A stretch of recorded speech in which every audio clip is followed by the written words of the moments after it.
through this company, we'll have enhanced benefit for clubs in the league, overhead burden, which is the huge cost. That's why I'm in white today, because there's a huge cost that comes with the management of the league. And so once you get a partner or a partnership that will take some of this burden away, I must be in white.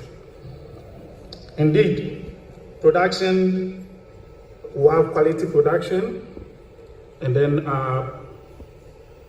broadcast material too will be on all platforms. I'm sure by the time we leave here, you'll get more information on this particular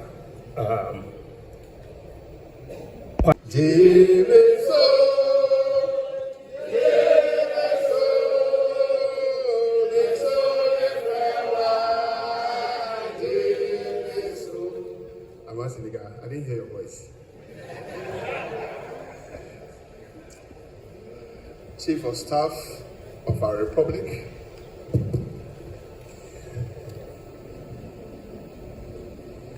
the Majority Leader, Honorable Minister for our sector, Vice President of the Football Association,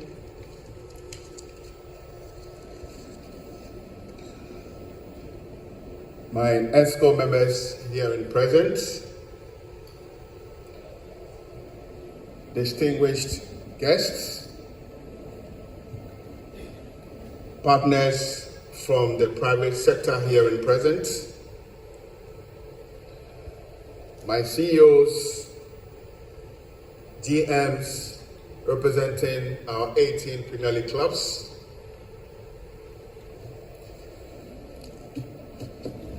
my clubs from the Division 1 League here in presence, Women Premier League clubs, to stand before you today as we usher in what we all believe will be remembered as a defining chapter in the history of the Ghanaian game. One anchored in sustainability, innovation, and partnership. For many years, we have celebrated the talent, the passion, the skill, and sheer resilience of our footballers, who are well represented here by our two notable legends, ex-captain Stephen Tonado Apia and Emmanuel Ama Senegal. Indeed, from the dusty pitches in Nima and Bolgatanga to the bright lights of the Accra and the Babaya Sports Stadium, the heart of Ghanaian football has always been people, the players, the fans, the coaches, the communities that breathe life into the sport, and the young men we see every day gathering together for a game of football in open space areas. For many years, we have been confronted with real challenges: financial instability, poor infrastructure, and our inability to retain or attract talents. Chief of Staff, in summary, the passion we have all for football has not been matched with systems and support needed to allow our clubs to thrive. We have quite honestly relied on an outdated model, one where the Ghana Football Association distributes modest funds and the clubs are expected to make do, find their way, and sometimes struggle to finish the line. That model ends today. That model ends today. Today, we are here unveiling a new framework, a new business model, a new vision. We are rolling out a process that places premium on what our players want and what you need. For the first time, by Adesa Productions and by the government represented here by our Chief of Staff, to ensure that Ghana football becomes what it's supposed to be. Can we clap for that?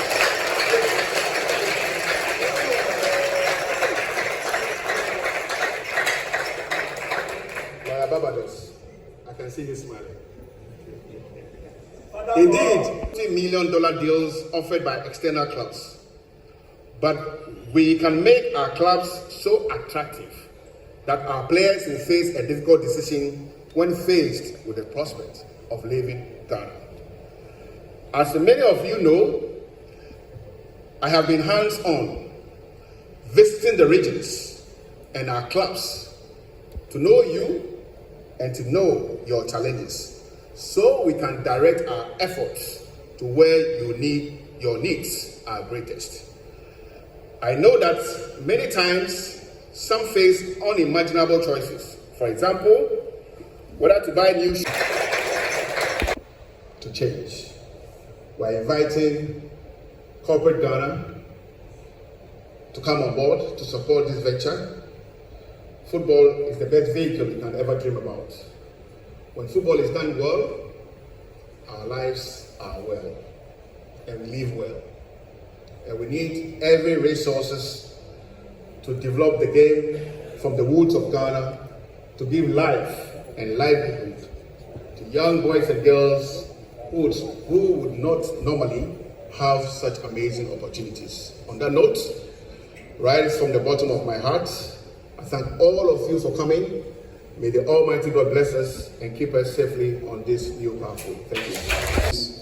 From the Parliament of the Republic of Ghana, I am here to lend my voice and my full support to this remarkable initiative and offer my heartfelt solidarity with this bold initiative to transform football in Ghana. As a nation, football has always united us in independence. So let me assure you that Parliament is with you. We will not hesitate to legislate to support you if you need us.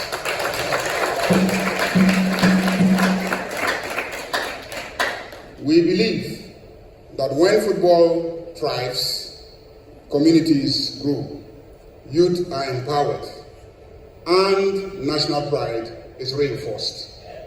Congratulations once again to the GFA, to APL, to the Minister for Sports and Recreation, and all stakeholders. I thank you very much.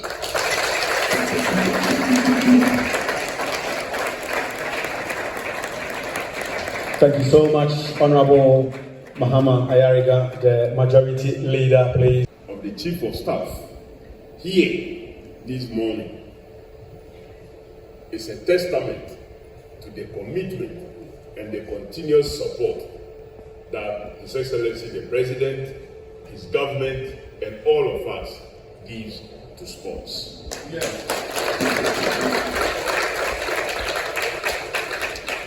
Ladies and gentlemen, as Minister for Sports and Recreation, I have always believed that Ghana possesses not only the talent for the potential, but we have everything to transform sports into a sustainable and lucrative industry.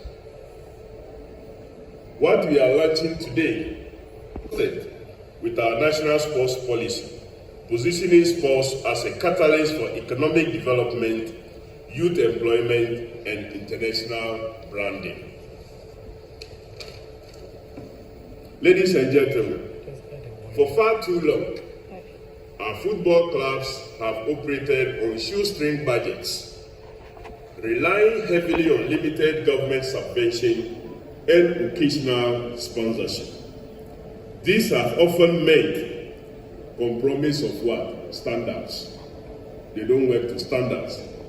Dwindling enthusiasm and the mass exodus of our finest talent to foreign leagues. Indeed, we just returned from Morocco. And one interesting thing I observed, and not from hands out, as I said earlier, but through a new model of production, marketing, and revenue generation rooted in professional content delivery. This is no longer a dream. With the GFA and Adesa Production Limited leading the charge, it is a reality we are embracing. So it is no more a dream. Anyone who thinks he or she is still dreaming, no, wake up. It's a reality. It's going to happen. And then the guy took us there, and to our surprise, to even enter, you have to pay. To go and look at the various cups the team has won, you pay. To go look into their changing room, you pay. And above all, if you want to walk on the turf, you pay. They put it all together and then you pay for the entrance fee.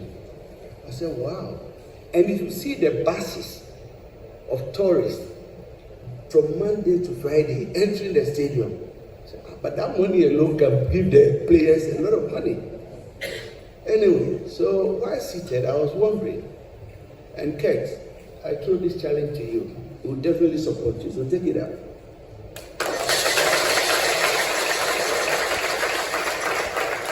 How about we having what we probably would call the Ghana Football Hall of Fame or Ghana Football Museum? Because we have mysterious stories like the resetting aspect of Kurt's speech. You just have to believe in whatever you do. He said that the old model has come to an end, and that they are resetting, whereby each club will be giving 1 million cedis at the beginning of the tournament. So resetting is good. Sometimes shift from the old way of doing things and try new things. It will work. The majority leader, the Minister for John Dramani Mahama, a man who has not only supported sports from the grassroots to international level, but who has also laid down a clear vision that sports must become a pillar for national development. The President has always believed that sports, and especially football, represent a unique and powerful tool for national development.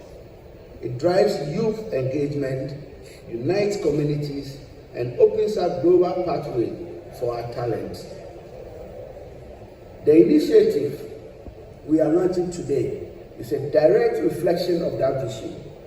It stems directly from directive to reposition sports, not merely as an expenditure item, but as a viable growth sector.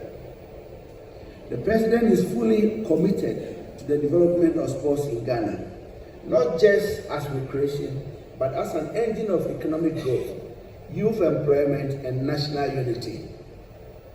This new model